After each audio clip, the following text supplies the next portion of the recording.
The year is 1803, and the future of North America is being shaped far from Washington or New York. It is happening in Paris, inside a bathtub.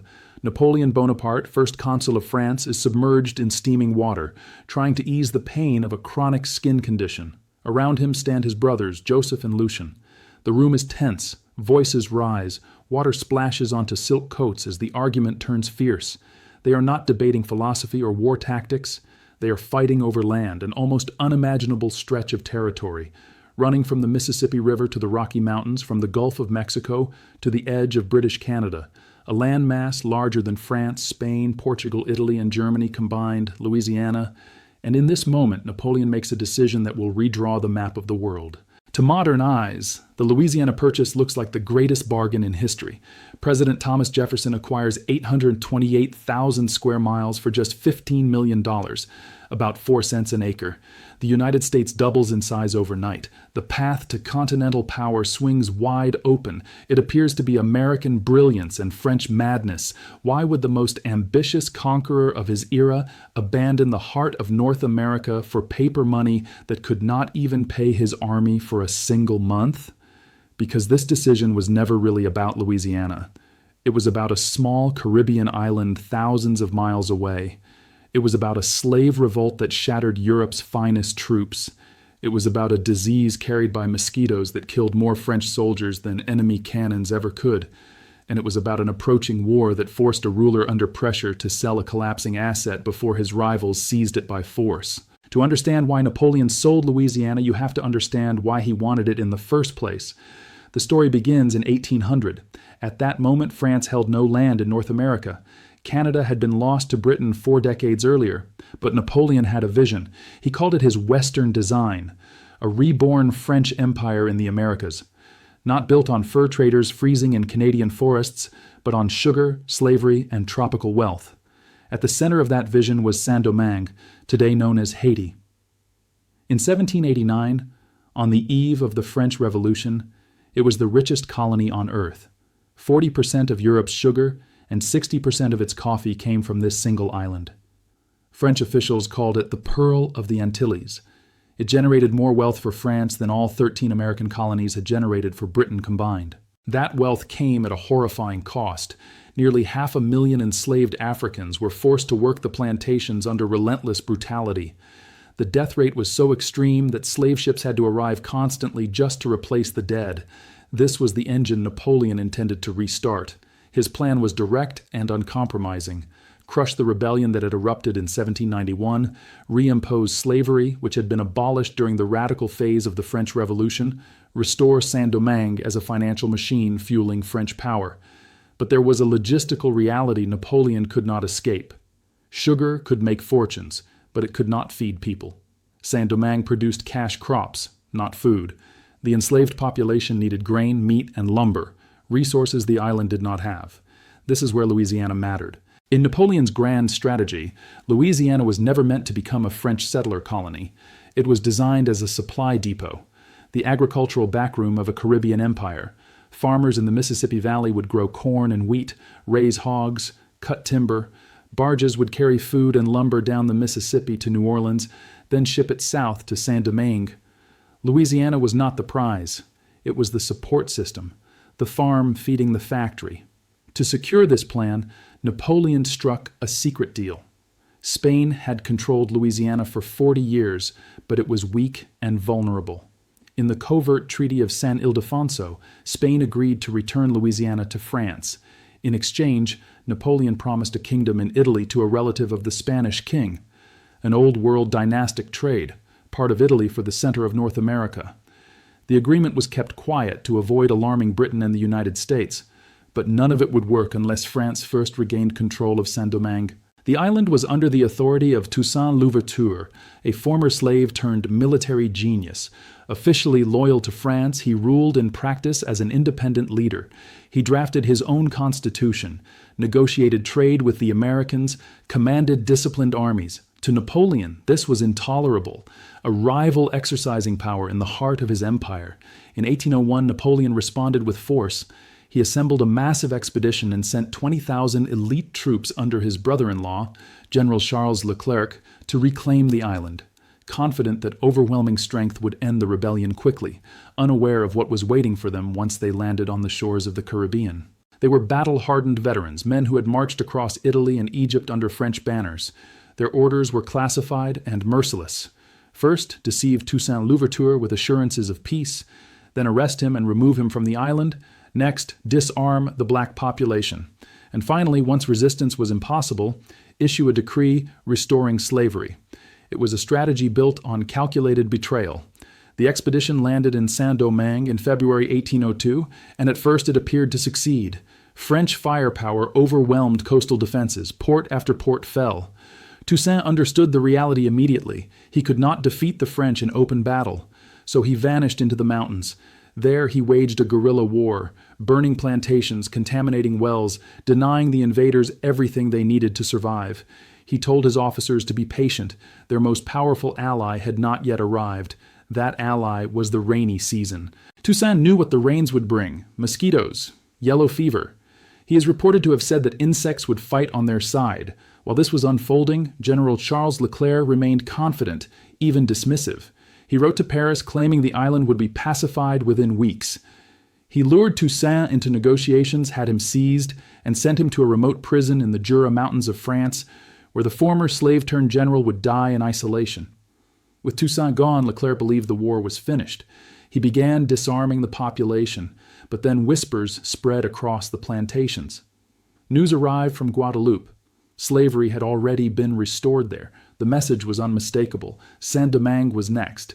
The response was immediate. The island erupted again, this time with no room for compromise. The rebels adopted a single demand: independence or death. And then the rains came. The yellow fever epidemic of 1802 devastated the French forces. Soldiers with no immunity collapsed by the thousands. The illness struck fast: fever, splitting headaches, skin turning yellow, eyes filling with blood.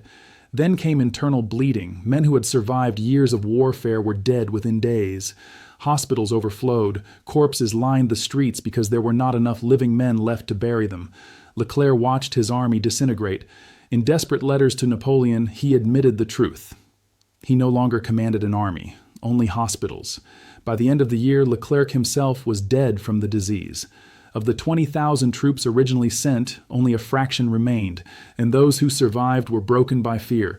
Another 20,000 were dispatched. They died just as quickly.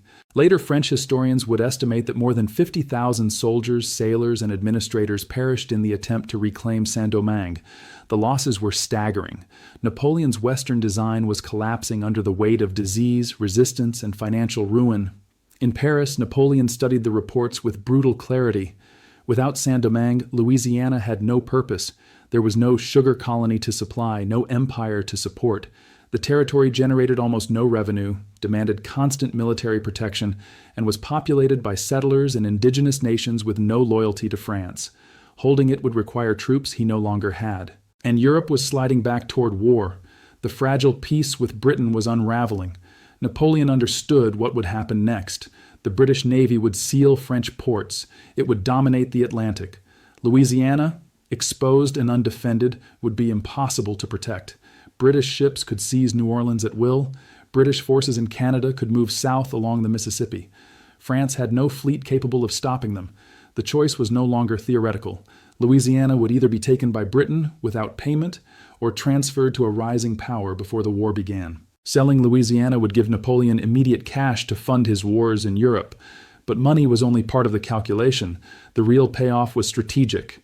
By transferring the territory to the United States, he would strengthen a rising power he believed would one day challenge Britain itself.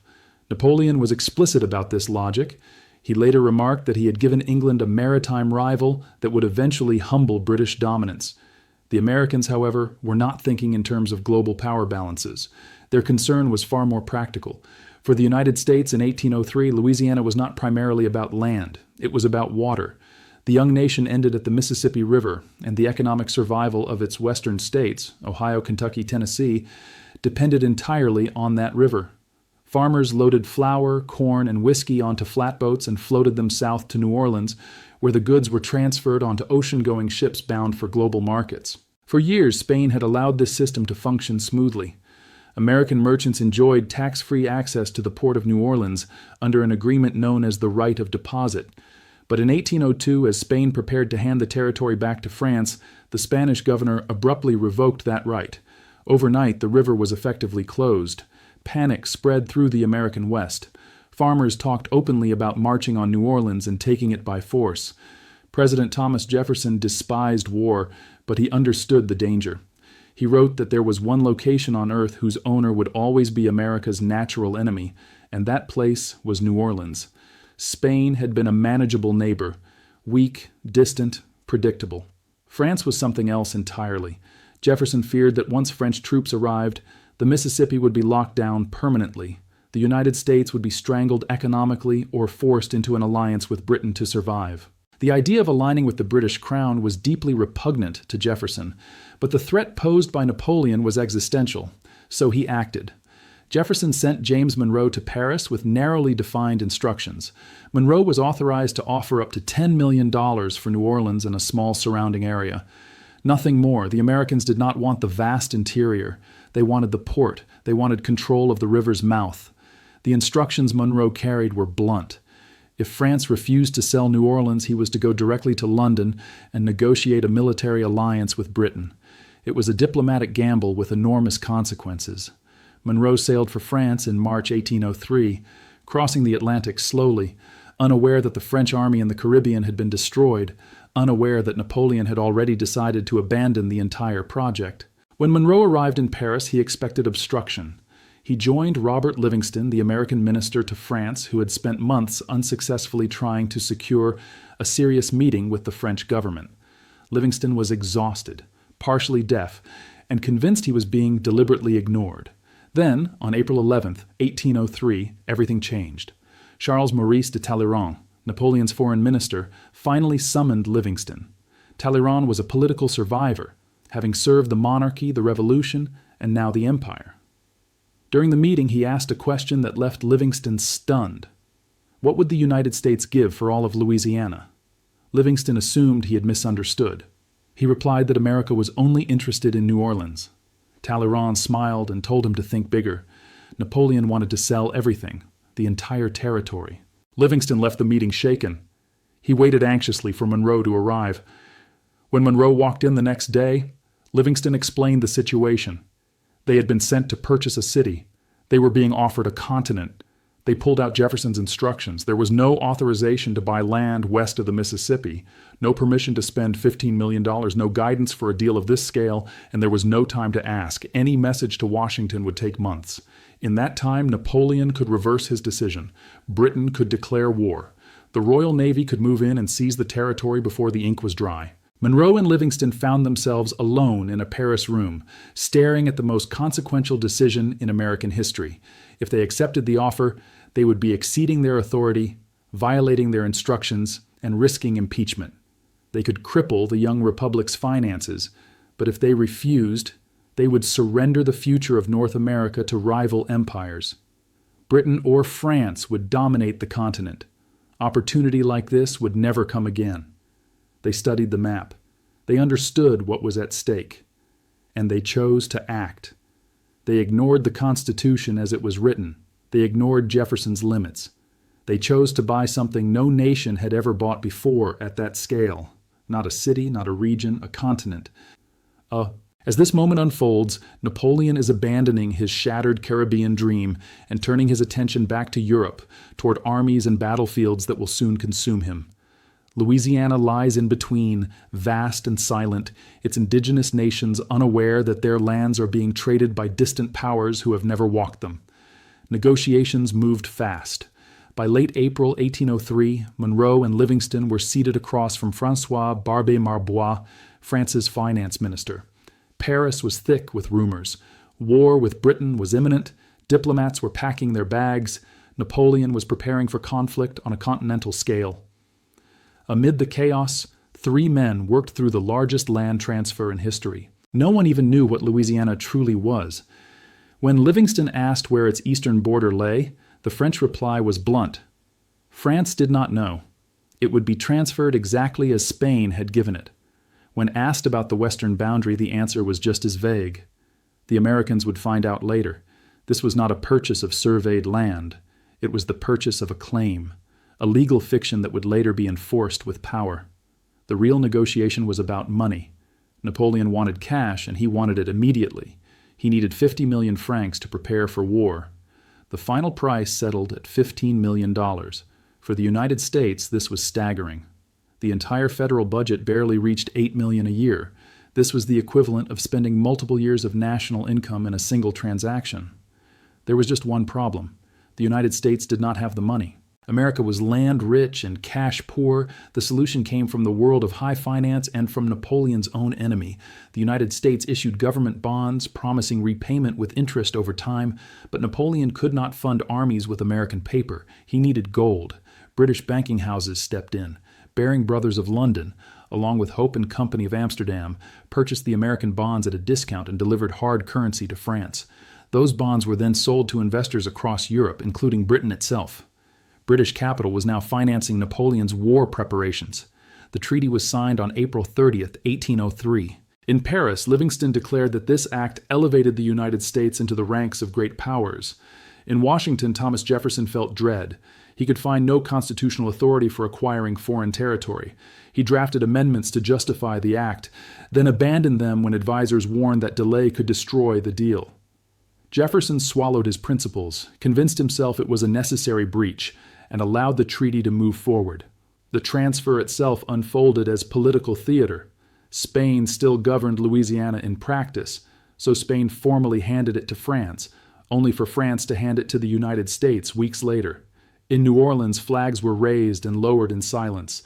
Residents went to sleep Spanish, woke up French, and soon found themselves American, without consultation, without consent. Further north in St. Louis, the transition was even starker. The French flag flew for a single day. Settlers celebrated their past only to watch it vanish overnight. American authority followed, bringing settlers, laws, and a different vision of land, one that valued ownership over coexistence. For Native nations, the purchase was catastrophic. The treaty spoke of protecting inhabitants, but indigenous peoples were not considered inhabitants in the legal sense. They were reclassified as obstacles. The acquisition of Louisiana transformed U.S. policy from diplomacy to removal. The land became the destination for forced displacement. Without Louisiana, there could have been no mass removals, no Western exile. The purchase also destabilized the Union itself. Each new territory raised the same question: slave state or free state? The political balance fractured again and again. Compromises delayed the reckoning, but the fault lines were permanent. The land bought to secure the Republic eventually pushed it towards civil war. Napoleon spent the money quickly. He built ships. He assembled armies. He never crossed the Channel. British naval power stopped him cold. He turned east, carved out an empire, and lost it. France traded a future superpower for a few years of war. By selling Louisiana, Napoleon eliminated the last barrier to American expansion. He strengthened the nation that would later cross the Atlantic twice in the 20th century to fight on European soil. The irony is unavoidable. The revolution that destroyed French power in the Caribbean indirectly expanded slavery in North America. Liberation in one place accelerated oppression in another. The map of the United States still carries the imprint of that moment. Not destiny, not inevitability, contingency, disease, financial panic, decisions made under pressure, a continent changed hands because an empire failed, a mosquito spread fever, and two diplomats chose not to ask permission. To outsiders, it looked like treason. British bankers were effectively financing Napoleon's war effort, but in the financial districts of London it was viewed differently. This was not loyalty or ideology. It was business. If they refused, another bank would take the deal. The United States appeared creditworthy, and there was a quiet assumption that Napoleon would burn through the money anyway. When Prime Minister Henry Addington learned what was happening, he did not intervene. Capital, after all, moves toward profit. Gold flowed from London to Paris, and legal ownership flowed from Paris to Washington. The treaty was signed on April 30th, 1803. As the pens were set down, Robert Livingston rose and spoke with rare certainty. He called it the greatest achievement of their lives and declared that from this moment, the United States had entered the ranks of the world's major powers. In Washington, Thomas Jefferson felt no triumph. He felt panic. Jefferson was a strict constitutionalist. He had built his career opposing expansive federal power, clashing relentlessly with Alexander Hamilton's vision of a strong central state. Jefferson had argued that authority not explicitly written into the Constitution did not exist. Now he faced an act with no clear constitutional basis. There was no clause authorizing the president to purchase foreign territory. Jefferson feared that he was betraying his own principles, becoming the kind of ruler he had spent his life resisting. In private letters, he admitted that the purchase went beyond constitutional limits. He drafted an amendment to legalize it. His advisors pushed back. There was no time. Napoleon could reverse course. Britain could intervene. Delay could destroy everything. Jefferson was forced to choose between doctrine and survival. He chose pragmatism. Land was essential to the agrarian republic he envisioned. Space meant independence. He justified the act as a necessary breach, later comparing it to a guardian making a risky investment on behalf of a child. The Senate ratified the treaty. The United States doubled in size. What followed was a strange and almost theatrical transfer of power. Officially, Spain still governed Louisiana. The secret agreement returning it to France had never been publicly enacted, so the process unfolded in stages. Spain handed the territory to France. France then handed it to the United States. On November 30th, 1803, inside the Cabildo in New Orleans, the Spanish governor surrendered the city to Pierre Clément de Losas, France's representative. The Spanish flag came down. The French tricolor went up. For 20 days, and only 20 days, France ruled Louisiana. Losas spent that brief window repealing Spanish laws and appointing French officials he knew would soon be dismissed. On December 20th, the Americans arrived. The weather was cold and wet. A crowd gathered in what is now Jackson Square. The French flag descended slowly. As it fell, it tangled momentarily with the rising American flag, the fabric catching mid-pole before separating. Then the stars and stripes reached the top. A single cannon fired. The crowd stood silent. Most were French or Spanish residents. No celebration, no cheers. They had gone to sleep Spanish, awakened French, and were now American, without being asked. Further north, the transition carried even heavier symbolism. In St. Louis, capital of Upper Louisiana, the transfer took place in March 1804. It became known as the Day of Three Flags. On March 9th, the Spanish flag was lowered and the French flag raised. Meriwether Lewis, preparing for his expedition west, watched from the crowd. The French banner flew for one day. French settlers celebrated through the night, singing old songs, believing, if only briefly, that the past had returned. The people of St. Louis, largely French settlers, erupted with joy when their old flag rose again. They sang revolutionary songs, drank late into the night, and celebrated what felt like a return of their world. But at dawn on March 10th, the moment ended. The French flag came down. The American flag went up. The cheering stopped instantly. As American soldiers stood in unfamiliar uniforms, the settlers understood that something irreversible had happened. The American era arrived quickly and forcefully. Migrants poured in from Kentucky and Tennessee, bringing a different language, a different legal system, and a different attitude toward land. Existing customs meant little. Spanish land grants were questioned, French traditions were ignored. Expansion was aggressive, and land was treated as something to be taken, claimed, and cleared. This shift exposes the deepest cost of the Louisiana Purchase. The treaty promised to protect the rights of the inhabitants. But native nations, the Sioux, Cheyenne, Osage, Comanche, and many others, were not recognized as inhabitants in the legal sense. They were treated as impediments to expansion. To them, the idea that a European ruler could sell their land to another distant government was incomprehensible. They had never met Napoleon. Many had never seen a French official. They controlled vast territories, maintained complex trade networks, and practiced their own diplomacy. The purchase transformed their status overnight. Before 1803, the United States was forced to negotiate with native nations as external powers. After 1803, those same nations were reclassified as peoples living inside American territory. That legal shift mattered. It provided justification for forced relocation. Jefferson looked at the newly acquired lands and saw space to move eastern tribes out of the way of settlement. Removal required a destination. Louisiana provided it. The acquisition also destabilized the United States itself. Every new territory reopened the same unresolved question. Would it permit slavery or prohibit it? As long as the country remained east of the Mississippi, balance was possible. Once expansion accelerated, balance became fragile. Compromises multiplied. Tensions hardened. Political crises followed one after another, each rooted in the same problem created by the purchase. Napoleon, meanwhile, spent the money quickly. He built transport vessels, assembled armies, and prepared for war with Britain. The invasion never came.